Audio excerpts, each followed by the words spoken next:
Welcome everyone to We Need to Name This, where we unpack the hidden curriculum of academia with scholars of color. I'm Ebony Pruse Harvey and my co-host, Laura Ann Jacobs.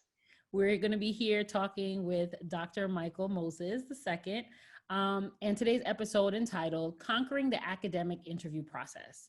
But before we get into our questions, we'd love to introduce this amazing Black scholar and share a little bit about his experiences.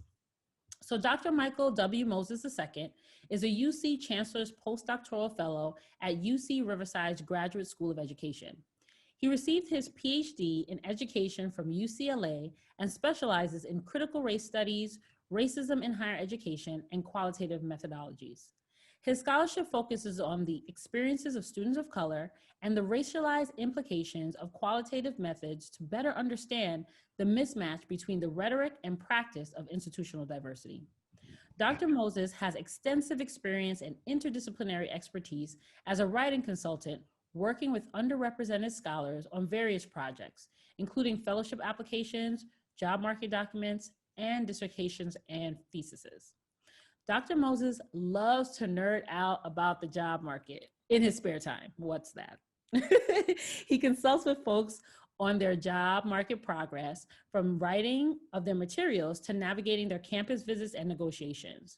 Dr. Moses received 2 tenure-track offers prior to deciding on his current postdoctoral appointment.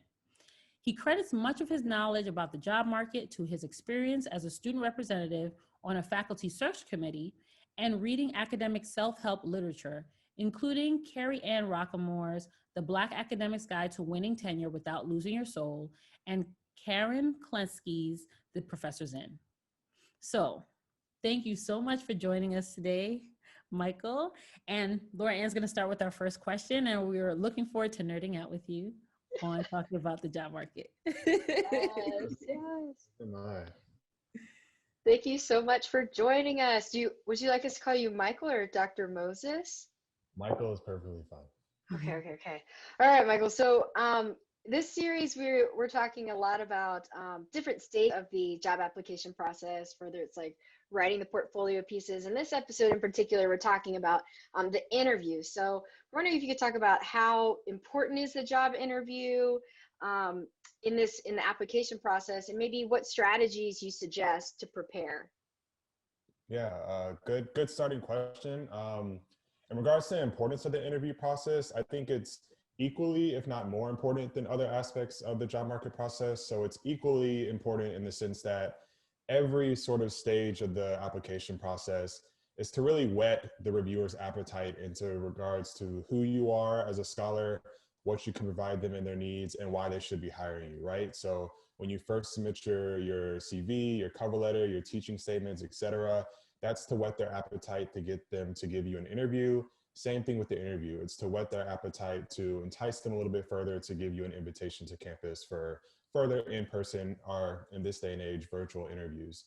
But it's also seemingly more important in the sense that now with interviews, there's the optics or the audio sort of component, right? And so for many of us, we are more comfortable doing in-person things or things over phone as opposed to putting our character identity as scholars over writing. And so use the optics and the visuals and the audio sort of component of interviews to your advantage, particularly if that's a strong suit for you. So if not, more important, it is definitely equally important as all the other application components of the job market process.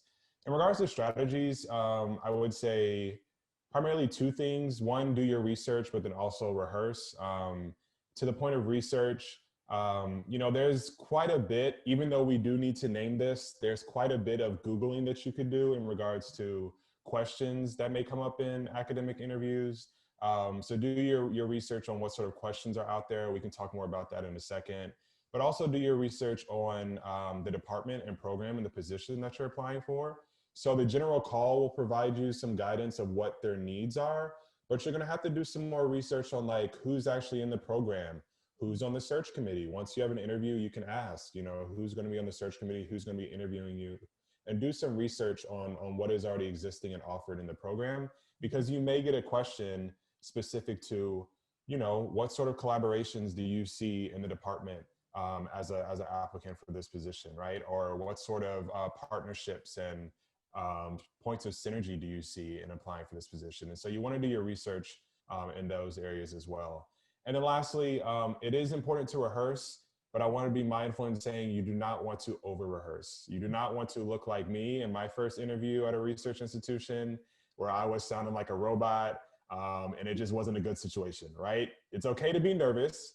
They are indeed looking for fallible human beings. They know that they would also be nervous in the midst of an interview, particularly as ABD candidates on the job market, but also remain confident, right? You should rehearse to know your stuff, know what you provide as a researcher, know what you provide as an educator, as a teacher, know what you provide as a departmental and institutional citizen, and remain sort of firm and confident in that, right? But don't rehearse to the point to where you are literally reading cue cards above your computer screen, or you're reciting things from memory. Because if you're doing that, you're not going to be able to actually listen to and hear the questions that they are asking you and respond to them accordingly.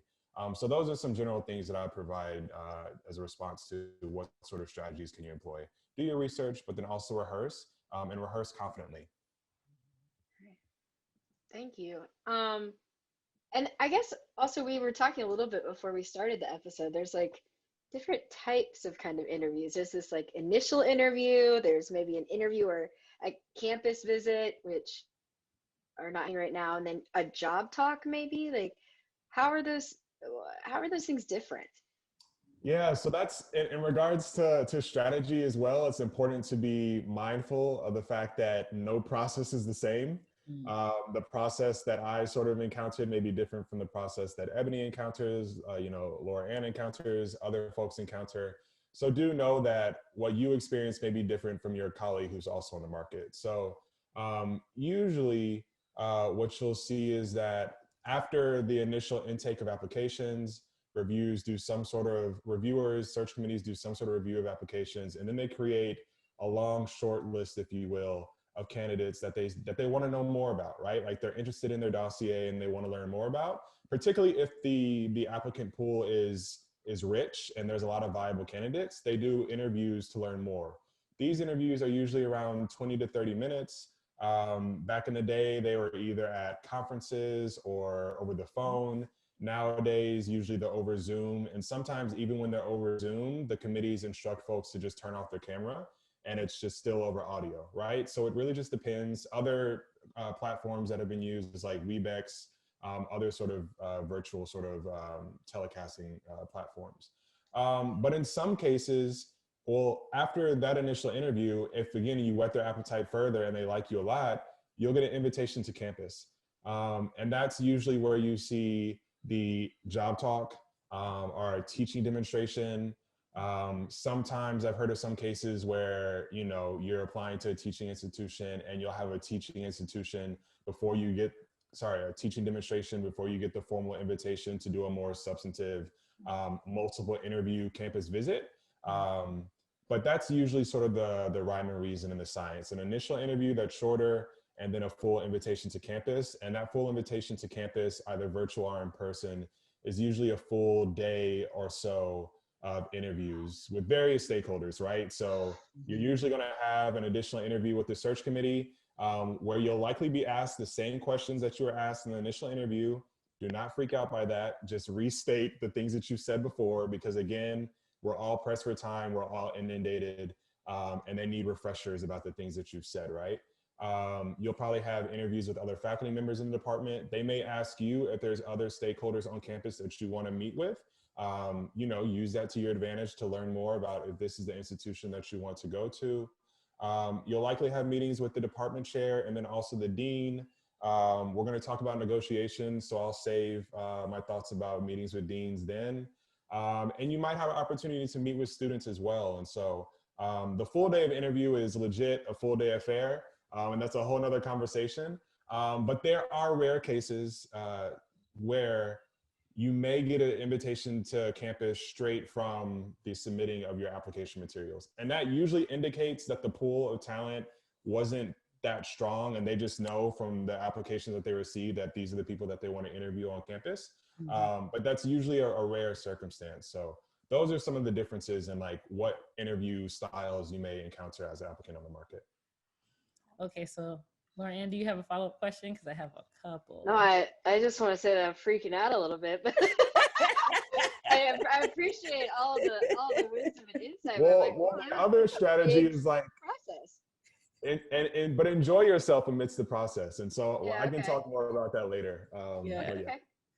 Ebony. Okay, so I have two follow-ups for you. The first one is you mentioned that when they invite you on campus, it's a full day, right? So talk a bit about the difference between now we're doing like online interviews, right?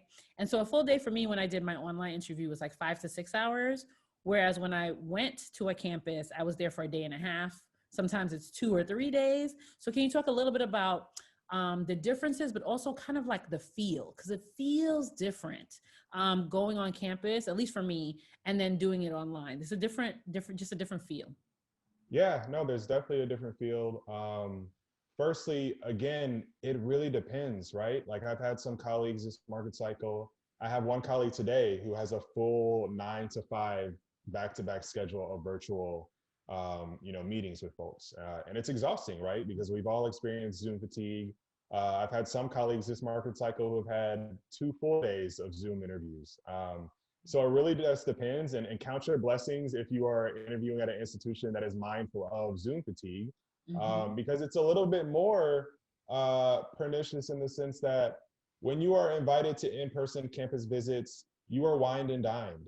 If you pay for something out of pocket, you are usually able to get that reimbursed with receipts, right? Mm-hmm. But they take you to dinner. Lunch is usually provided. Mm-hmm. There's a question about whether or not you're able to actually eat that lunch because you're interviewing amidst the entire time. I ate. But I did. in this virtual moment in time, unfortunately, what I'm noticing is that institutions are not actually, sending DoorDash money or any sort of compensation for folks for the fact that they are sitting behind their computer and interviewing for positions Mm-hmm. all day long, and they still have to nourish themselves amidst kids and family in their, in their homes. Yeah. So that's one thing to keep in mind. It really just depends on the institution. But to your point, Ebony, the feel is definitely different. Um, it's the stakes are a little bit higher for you personally as an applicant right now and interviewing in a virtual market because you're not able to see the campus. You're not able to see students and staff and hear just the life of campus and ask informal questions. Mm-hmm. Um, and so that's one thing to sort of keep in mind is that in this virtual moment in time, when you do have a virtual visit, you may want to do your due diligence. And I'm a firm believer that closed mouths don't get fed. And so you may want to reach out to folks who are already a part of that campus and just do your own informational interviews. Reach out to someone in the sociology program or in the sciences if you're in the STEM field. And just, let them know that, hey, I have a visit at your campus. I'm really excited. I would like to learn more. And if you have the spare time, would you be willing to just sort of, help me make sense of the climate, given the fact that I'm not able to come in person, right? So there's no right way to go about the job market, really. But it's really about accessing as much information and tapping into your resources as possible. But particularly because we're in this COVID moment in time, the importance of that is even more striking. Yeah. Something that I wanted to add was when I interviewed at the university that I'm going to be attending, working at.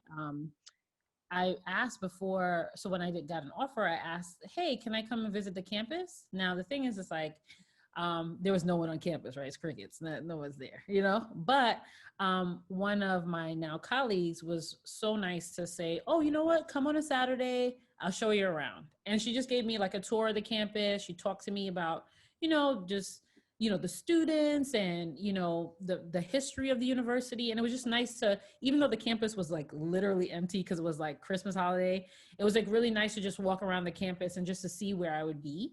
I was nearby, so I was just like an hour and a half away, so I just drove there, but it was really nice. And then she talked to me about like, oh, places you can possibly live, you know what I'm saying? And we drove and followed her around, and she drove us around the area just to give us an idea of like apartments and houses and things like that.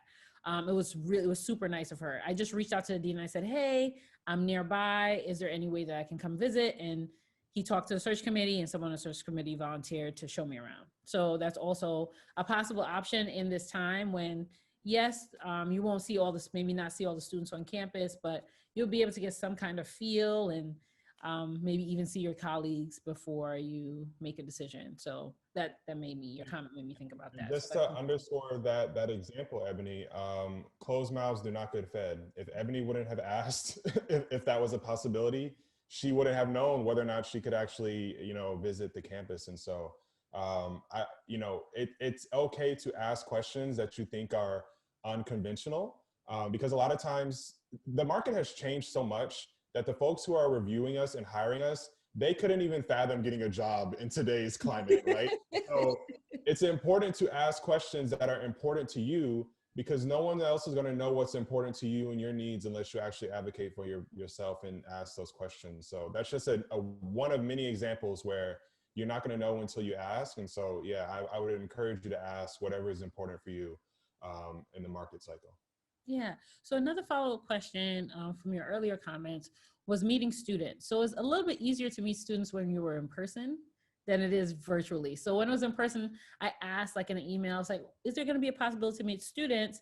And because they couldn't fit in the schedule, there were students who were at my teaching demonstration, there were students at my job talk, there were students that did the tour around campus with me. And so like, even though they couldn't fit it in, there were these opportunities for me to be in contact with students.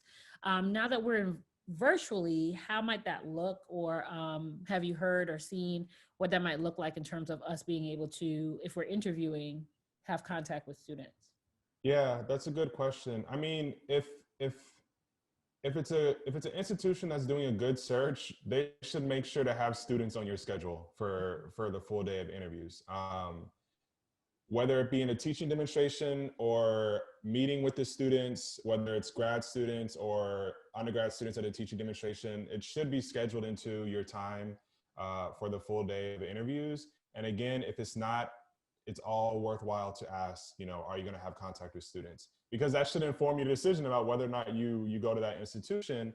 But before you even get to that invitation of campus visits, there's a space usually at the end of these 20-minute, and Laura Ann, this might be helpful for you to know, there's usually a space at the end of the 20 to 30-minute interview for applicants, for interviewees to ask questions.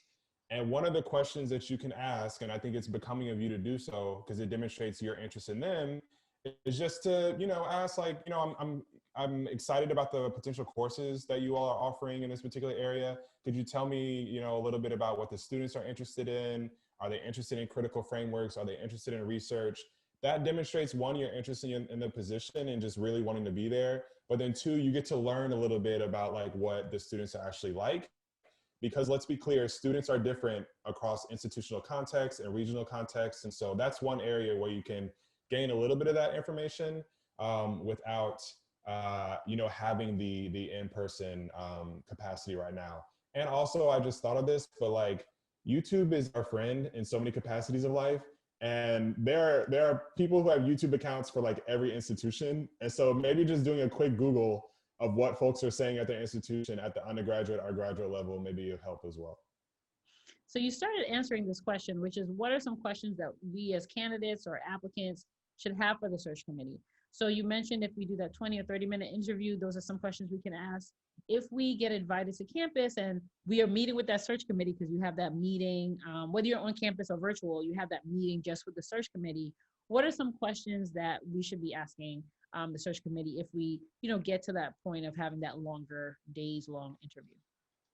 Yeah, so just briefly about the time that you may have at the end of the initial first interview, it's a really brief moment in time. And so there's really not that much time to ask that many questions. And sometimes the interview goes long and you're not going to have time to ask those questions at all. And so if you do have that space, I think it's important to think about developmentally where you are. Like if you're an ABD candidate, it may be just important to know a little bit about tenure and promotion sort of policies and procedures at the institution. And I think it's becoming to, in a way, complement the committee, right? And so asking them what sort of ideas are, how do they envision this particular position shaping their program, right, for the future? That they like to hear those kind of questions because, again, it demonstrates your interest in their position. If there's no time for those questions, usually they offer up space if they invite you to campus to ask those questions over email. Sometimes search committees are really, giving with their time, and they're willing to schedule additional time to speak with you one-on-one. But once you get to campus is when you have more time to not only flesh out your needs as like a scholar, what's tenure and promotion look like here, what sort of research supports are there, whether it be related to grants, course buyouts, sabbaticals, what are teaching responsibilities looking like? But then you also have time to ask questions about more personal things related to like housing, family supports, regional specificities, things like that, right? And so you may want to think through just like the order of operations and priority of the questions, right? At the initial interview, you can think about just demonstrating further interest in learning about them, tenure and promotion, their interest in the position. And then once you get to campus, that's the time to really figure out, can you actually live there and can you actually thrive at that institution? We haven't spoken about negotiations just yet, but I'm a firm believer that once you have an invitation for a full day of campus interviews, you should start preparing for a negotiation, you should start preparing for an offer. And that's primarily because we live in a day and age where exploding offers exist. And those are things where an institution will give you 3 business days to negotiate an offer. And that means you need to figure out your needs for salary, relocation, course buyouts, research support. Yeah, like all of that, right? And so as soon as you know that you have a campus visit, beginning to start to ask people who just recently got jobs, what did they negotiate for? What are your needs as a professional, but also a personal individual? Those can help prepare you for the type of questions that you're going to want to ask when you get to campus. Because again, once you get an offer, if you get an offer, you don't know when you're going to get it. Even if they say, we're planning to vote this day, it may take some time.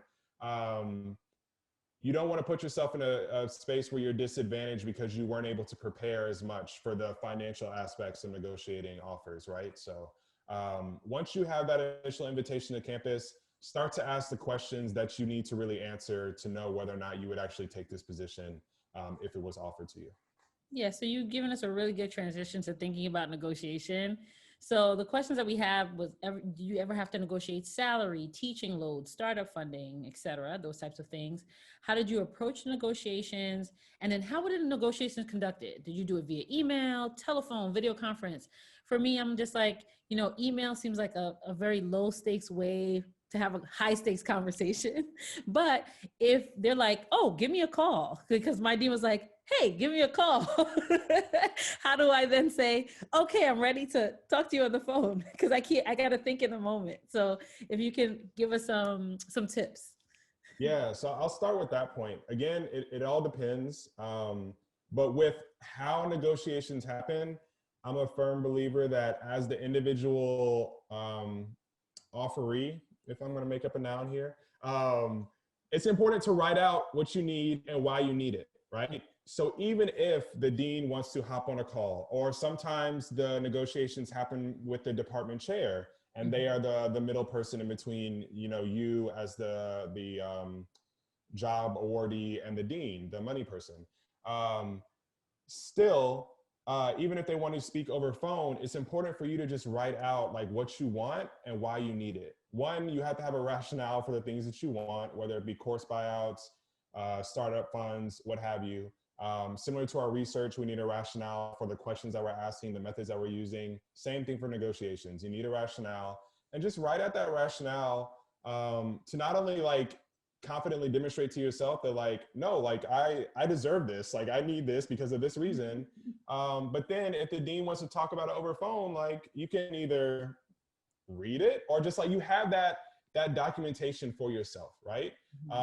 In my experience, my negotiations happened over email, and then we talked about some things over phone, and then it was put in writing. And so those are some things about how formatting works. It really just sort of depends on the institution and how they decide to go about things. It's always important to have things in writing. Let's be very clear about that. What can you negotiate for? Shoot your shot. Shoot your shot, all in the realm of like institutional type and where you are developmentally, right? So What I mean by that is, as an assistant professor, you can't be asking for associate professor money because there's equity parity. That's the issue, right? But you should always ask for more than what they offer you initially in the startup salary. Even in this day and age, when we are in, COVID-19 global pandemic and money is scarce, you should still ask for more, right? They always have more than they're going to initially offer you, right? A general rule of thumb for salary is like a 10 or 12% increase. Ask for it. The worst they can say is no. We can talk about rescinded offers, but that's usually a rare occurrence, so don't worry about that. But ask for more for salary. Relocation is usually a budget line that you can always get more on. And moving is expensive. So whatever they offer, ask more for relocation. Course buyouts. Understand that course buyouts at a research institution is more the norm than at a teaching institution, because teaching institutions, you're paid to teach more, right? So be mindful of the institutional types, and also be mindful of your colleagues who you're asking for negotiations advice about where they negotiated for and their institutional types, right? Like, you're not going to want someone who's at a liberal arts institution being the prime influencer of how you negotiate at a research institution, just because the institutional types are different, right? In my experience, retirement and health benefits are usually pretty standard at the institution. And those particular decisions are set once you get to campus, right? So whether you're enrolling in a 403B or a 457, I think, whatever sort of account, that's decided when you get to campus. It's not usually specified in specifics in the offer letter. Immigration status may be of importance to you and your family, right? And so if you are going to work at an institution in Canada, you may need the institution to help you for visas and status for your family members, right? And those are things that you can bring up in negotiations. Parenting is important, right? It may be important to bring up conversations about maternity leave or childcare in the negotiations process, right? So there's a number of different resources as well. Karen Kelsey's The Professor is in, that provides guidance on just general topic areas. But I would say the best thing that was helpful for me is to just like shoot quick texts to the homies and be like, yo, I got to negotiate, like, let's talk real quick. Because once you're in the moment, especially if you haven't had the time to prepare, it's helpful just to hear what other people have asked for in their situation. So again, I would say shoot your shot. Closed mouths do not get fed, but do it very intentionally and tactfully. Have a reason and a rhyme for why you're asking for the things that you're asking for. So do you have any pointers for folks who are negotiating over email? Just like how would I frame it? What do I ask for? Like, because like the first thing is like we were talking in one of our other interviews, like you don't want to seem too greedy or you don't want to seem too thirsty or whatever, which is a common misconception. But you want to be able to be respectful in negotiating. You don't need to like, you need to give me that where, you know what I'm saying? So, so how do we like frame those emails, or what is some kind of wording we can use, or where can we get advice to frame it in a way that is respectful of the negotiation process? That's a really good question. And I mean, I'm still very junior, and what I've realized is that we know that people don't like talking about money, but I think academics in particular do not like talking about negotiations and all that. I am more than happy to share writing that I've used in the past for my negotiations. I mean, I anonymize some stuff, but I think it is important, to your question, Ebony, to share the kind of language that you use to present yourself as a colleague and a working professional, but also someone who is invested in surviving and taking care of themselves. Yep. And a colleague will understand that. But you're right, there's certain language that can be used, right? This is a really small example. Last year I was trying to defer my start date for a tenure track position, and I was trying to defer my start date for a year of a postdoc fellowship. And so I had to re-engage in negotiations, and I was just, starting the emails like, hi, so-and-so, da-da-da-da-da-da-da. And my mentor was just like, Michael, we have to remember that we're engaging in, you know, professional relationships, and the word dear, academics love.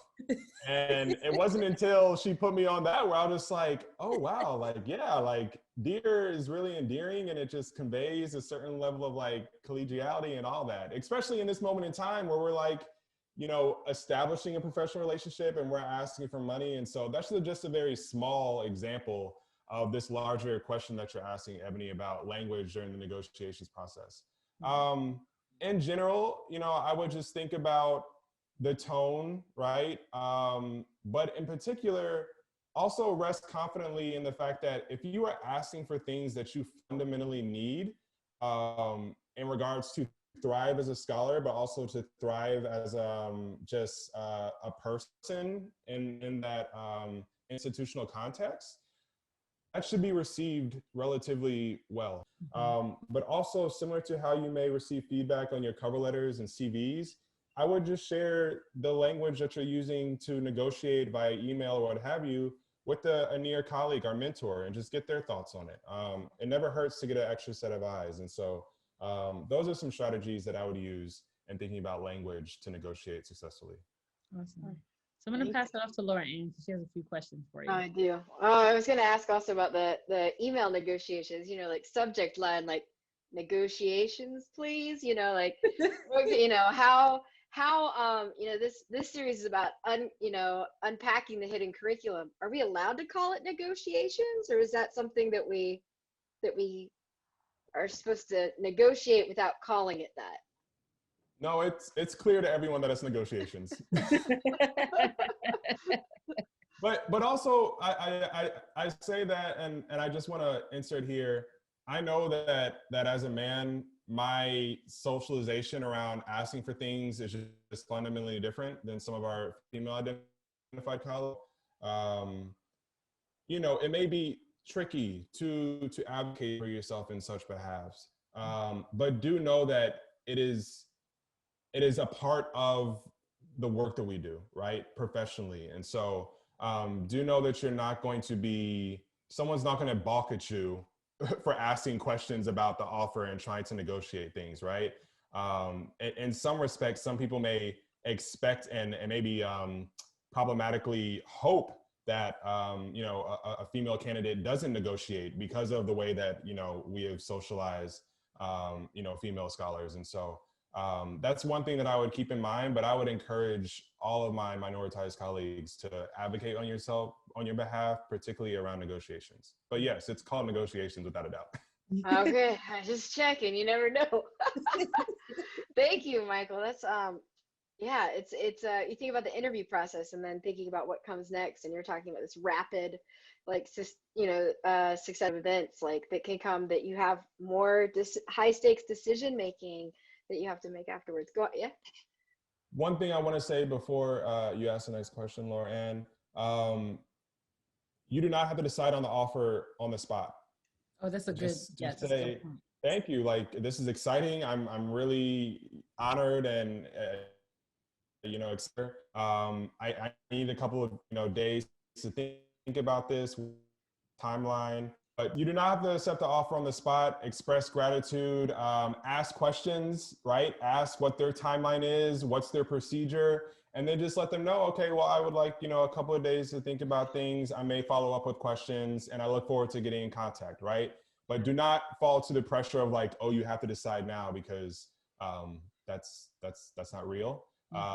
You know, deciding in a couple of days, they may have another candidate that they may want to reach out to if you do not take their offer. So giving them a couple of days is, you know, of professionalism in the work that we do, but deciding in a day, that's not real. Okay. Yeah. All right. Thanks. So super important. yeah, thank you. That's great advice. I'd be like so excited just to get an offer. But yes, thank you. I'm on my way right now. No negotiations necessary. I don't know what those are. And hopefully by the time this video is released, I'm already employed so that people don't know I'm a sucker. You're not a sucker. Yeah. So I think all of this is just like, I had no idea about any of these steps of the process. So thank you so much, Michael. I think one thing that I do want to make sure that we have time to address is just kind of in general, what are some types of questions that I know you talked about different types of institutions, liberal arts or a teaching college or a research university. Are there some questions that maybe someone could anticipate from those different types of institutions, or questions that are kind of like the what might be expected at least in the early stages of an interview? Yeah. And so I'm thinking of questions particularly that may occur in that initial 20 to 30-minute question interview, but you may also get repeats of with the search committee on a campus visit or other folks that you interact with, folks who may have votes in your file, whether they be faculty members, the dean, what have you. Um, the first question is really like a straightforward, like either who are you, or like what sort of interested you in the position. In general, in regards to prepping for the job market, I think it's important to think about who you are as a scholar, like what have you done in the past, what are you doing right now in the present, and what do you see yourself doing in the immediate 3 to 5, 7 year future. And sometimes that chronological response can be a nice way to respond to a question, just like, tell us a little bit about yourself. Who are you as a scholar? Give them a little, whet the appetite of like, these are some things that I've done. This is what I'm doing. This is where I'm going in the future. And I do all this as a critical race scholar of higher education, what have you, however you identify. But then the question of like, what drew you to the position? Be honest, right? So is it their framing of critical quantitative research that drew you to the position? Last year, I was a finalist for a search that was hiring 2 folks on the tenure track. And so I was pretty clear that like joining a community or coming in with a colleague was a really nice lure for that position. That's not a superficial sort of thing to consider, right? So be honest about the things that really draw you to the position. Other questions that you may encounter, generally just about, what's your research, right?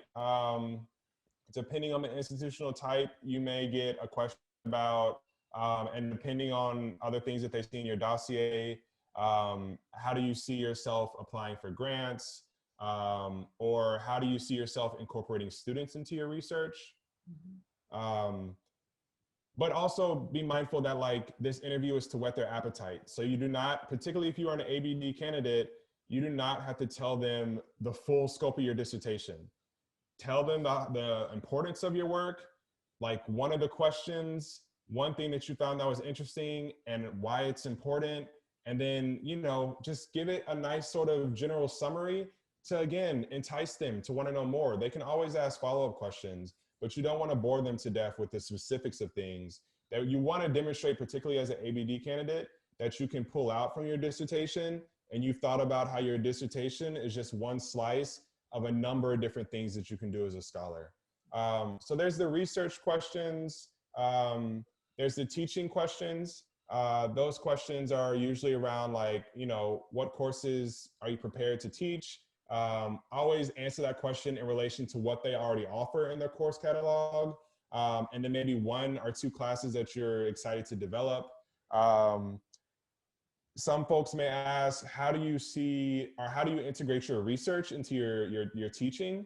And then also, depending on institutional type, you may get, how you teach the intro level course of education studies to 300 students, right? That sounds like an intimidating question, but it's asked, right? And so you may want to reach out to colleagues who have been asked similarly. A question that I like to get, and sometimes it happens, but like, what is your dream course to teach? It allows you, yes, it allows you to be a little creative, but also be tactful about it and put it in conversation with their needs as well, right? And so those are some of the questions that you may receive in regards to teaching. 2 other things. We are in the age of equity, diversity, and inclusion. And so there may be a question around, how do you view diversity as a scholar? How do you incorporate diversity in the classroom, in your research, what have you? If you are Black, brown, minoritized, and you do work around these areas, it's a ridiculous question to be asked. I understand. but still just finesse it. Like just let them know undoubtedly and unequivocally that you're about the business, right? So that's all I'll say about diversity. Um, and the last thing that you may get as a question is like, and what would you bring to us? Like, what would you bring to the position? What are your strengths? What would you feel for us that we don't currently have? And again, be honest, but be tactful, right? You know, myself, sometimes I speak to, you know, gendered parity in the department, right? And so myself and viewing myself as a mentor, and having that be a space that I sort of fill in departments that are predominantly male, right? So being a clear advocate for mentoring, that's not a cheap answer. It's legitimate and it speaks to the work that I do, right? So if there's a similar answer for you and the strengths and the benefits that you would bring to the program that you're applying to, be honest about those. Mhm. I think too, just before Lauren and you continue, I remember when I was being interviewed, I've had, experience in, I have experience in disability, but they asked me specifically about assistive technology. And a lot of my students didn't use a lot of assistive technology. I was just really honest about what my students have used in the past and that I don't have a whole in-depth knowledge of assistive technology, but I would love to work with my colleagues and learn more. Like I don't mind teaching that class once I have the support to do that and I have the resources to do so. And to be honest, even if there's areas where you have a lot of knowledge and areas that you may not. But I would also say to let them know that yeah, you're interested in learning more. Like it's not just like, oh, I came with this knowledge and that's it. You know what I mean? And I think that it went well. So I don't know what your thoughts are on that, but yeah. Again, I people, even for those of us who are not emotionally intelligent, we're still, receptive to body behavior and body language, right? So honesty is important and acknowledging the shortcomings that you may have, but also your willingness to respond, right? And so that brings up another topic that I forgot to mention, but in regards to teaching, let's be clear, even if all the campuses next academic year are in person, this virtual sort of learning is going to be with us for a little bit longer than we think. And so questions about how you integrate your in-person pedagogical skills into the virtual format may arise as well. And so that just may be one thing that you want to additionally consider in your interviewing for job positions. Um, I think my only other question that I have is just like other like advice that you feel like is, things that you wish maybe you had known going into it, or like people get nervous. Like, and you said, don't over rehearse. People understand you're going to be nervous. Like, is there other advice you might have for like caring for yourself during the interview process, like maintaining your confidence in your expertise? Like, how else can we take care of ourselves as we go through this interview process, face these high stakes situations, face potential rejections, along with acceptances and negotiations? Like, what advice do you have in that area? Mm-hmm. That's a good question. Yeah, no, that's a really good question. And some folks may not like my response, but I'm going to say it anyway just because I stand by it. I was on the market 2 years. My first year, I applied to 3 tenure track positions, had 1 interview. And my second year, I had 2 offers, and I was semifinalist for a couple of postdocs, and I got the postdoc that I have now.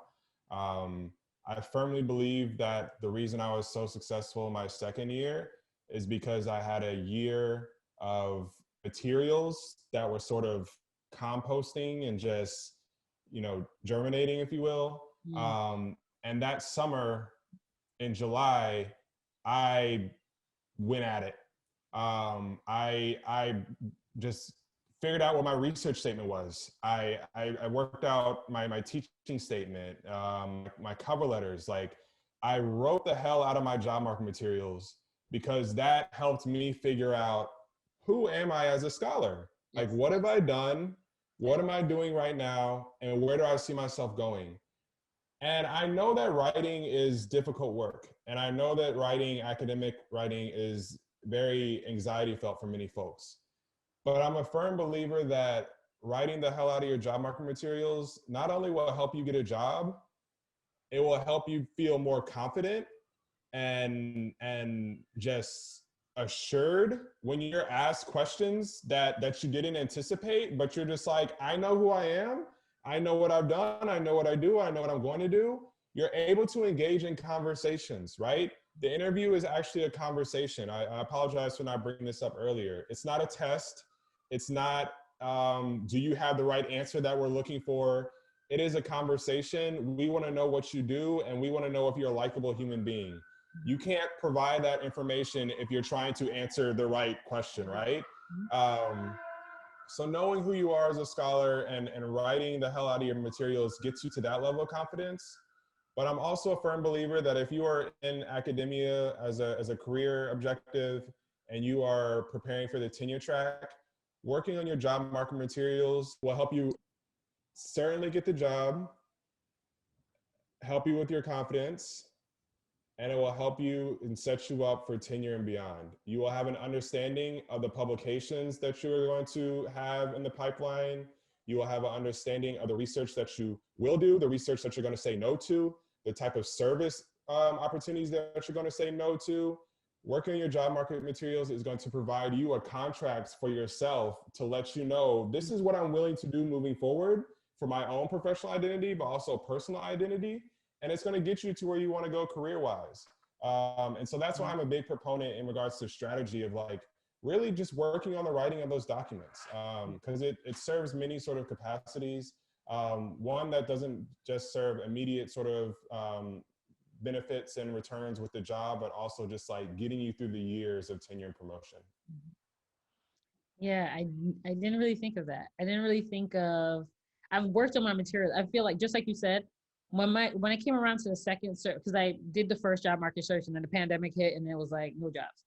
But when I came around to the second search or whatever, my materials were just so much better. After, like, when I was writing my dissertation, over time, it just sharpened my ideas, like what I was interested in, why I did this research. It just, I don't know, something about that dissertating process that like made things so clear that wasn't as clear the season before, you know? So, but I didn't think about that. It's like, yes, it is a contract. Yes, because I know what I want to do, and this is the kind of support I need. You know what I'm saying? So, yes, thank you for framing it that way, because I'm like, that's gonna stick with me. So we want to say thank you so much for just sharing, like, I mean, so much info, so much good information. I feel like our viewers are gonna like be like, oh, this was such a great video. Yeah. So thank you so much for spending your time. But thank you all for doing this work. Thank you for joining us for We Need to Name This, a series where we unpack the hidden curriculum of academia.